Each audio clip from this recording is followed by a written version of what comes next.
Get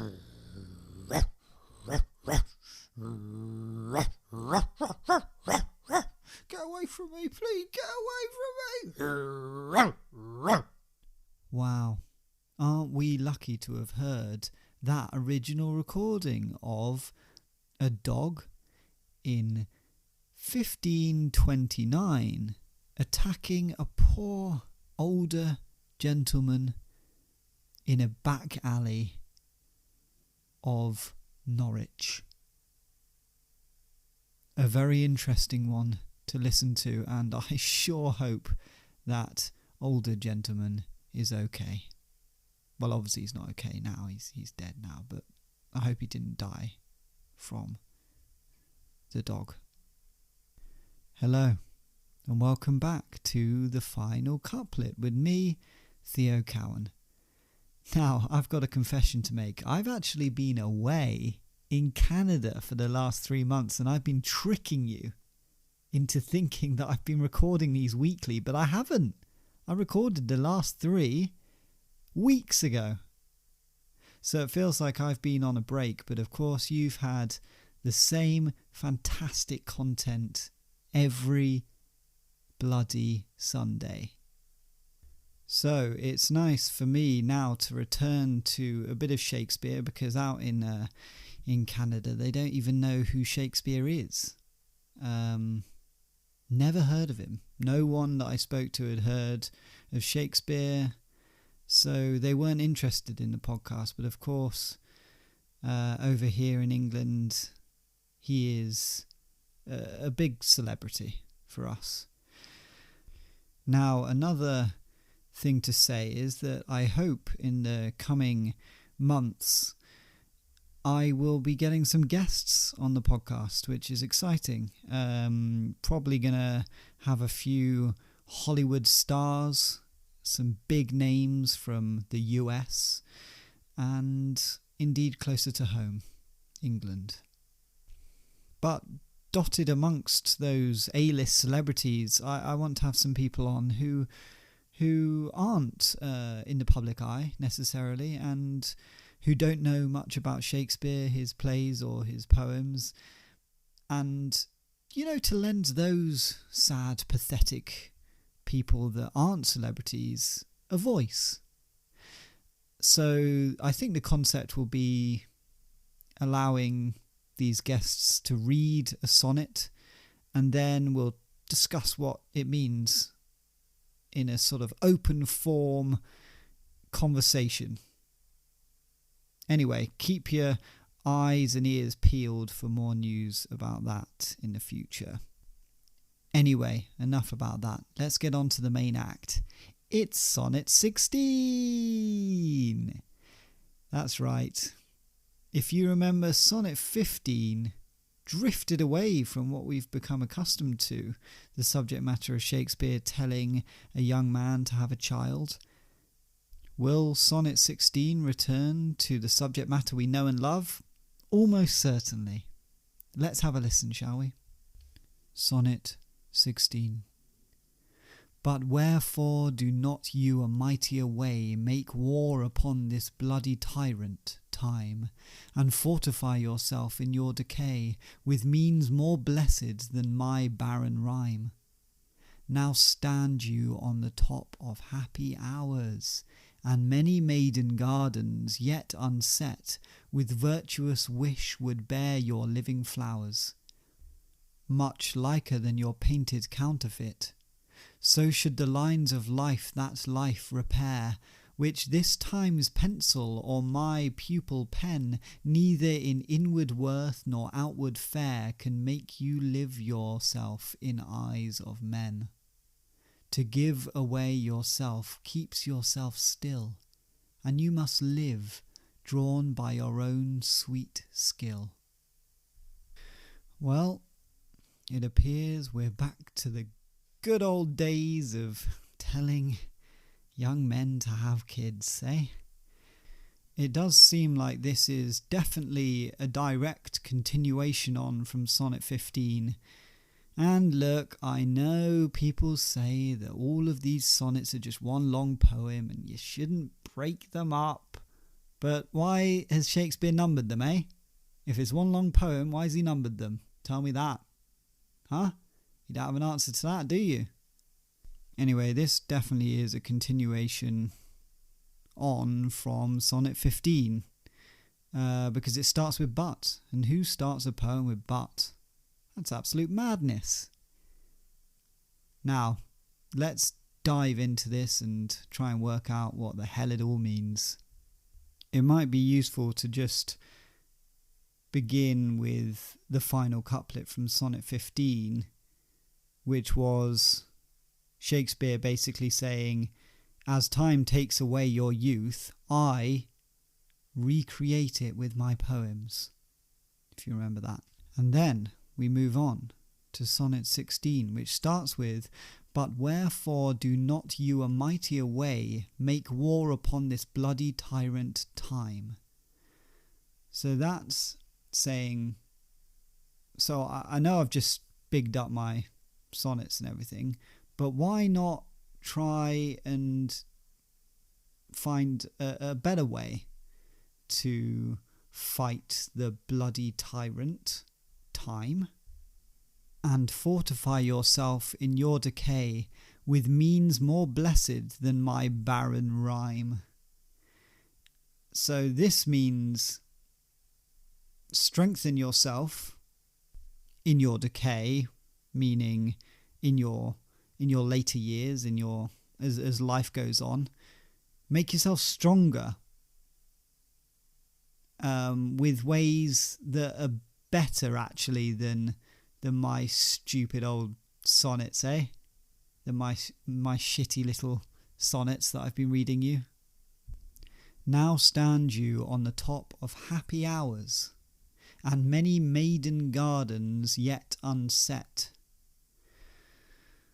So he's saying right now in life, you're very happy. You are sat upon some happy times. And what better thing to do when you're happy than go and have sex with some women? Maiden gardens yet unset. So he's saying loads of sort of women that have yet been had sex with. Maybe that's a pretty horrible thing to say, but you know, he was pretty gross, wasn't he, at times, Shakespeare? Then he continues with virtuous wish would bear your living flowers, much liker than your painted counterfeit.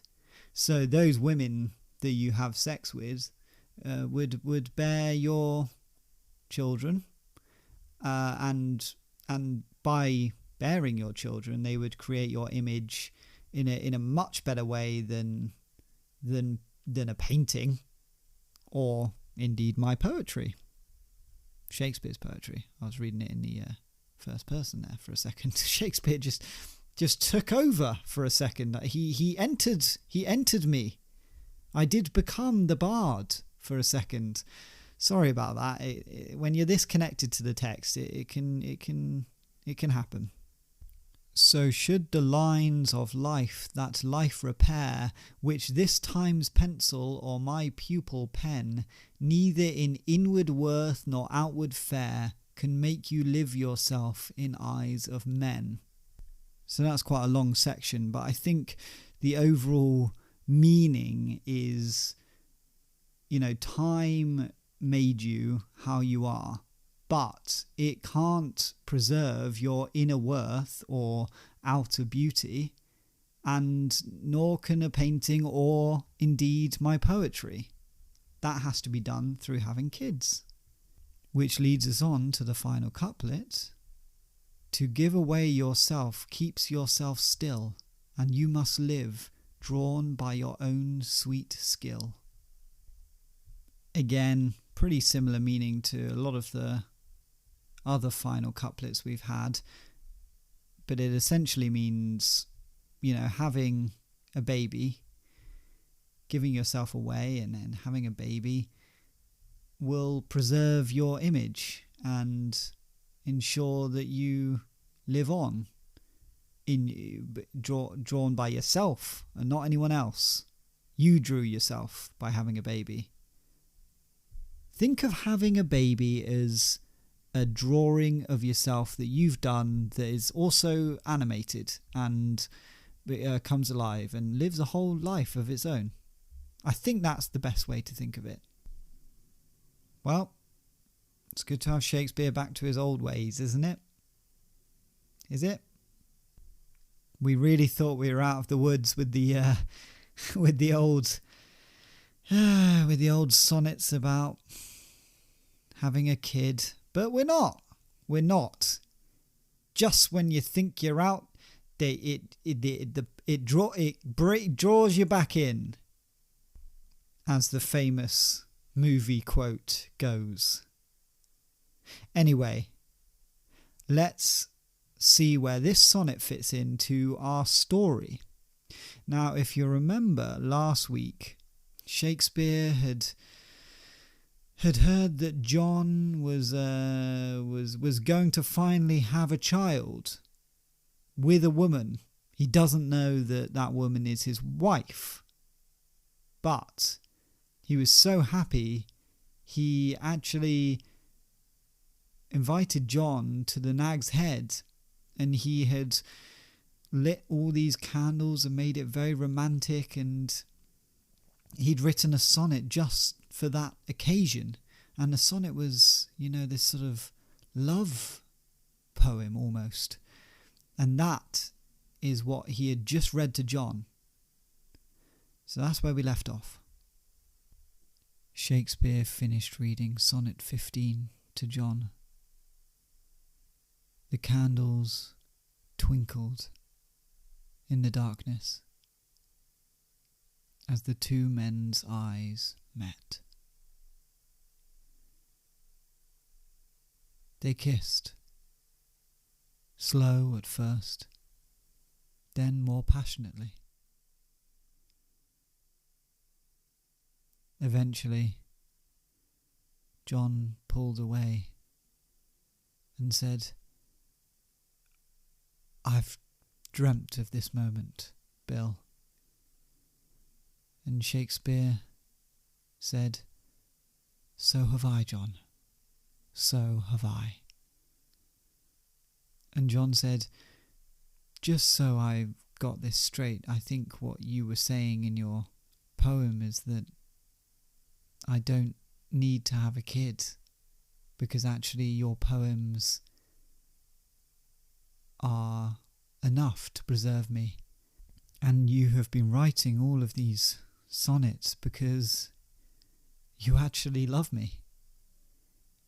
And that's how you want these poems to be read in the future. You want these poems to be about your love of me." And Shakespeare said, yes, that is definitely true, and I do love you, and I'm glad that I could express that through my sonnets. But the kid stuff, I do also want you to have a kid. And John said, what do you mean? I mean, I can't have a child with you. That's not possible, is it? And Shakespeare said, "No, it's not.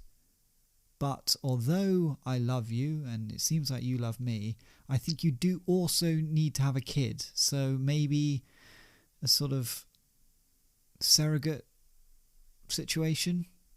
And John said, but I thought you were saying that I don't need to have a kid because of the poetry, and that's what you're saying. Your poems are actually the same as having a kid, pretty much.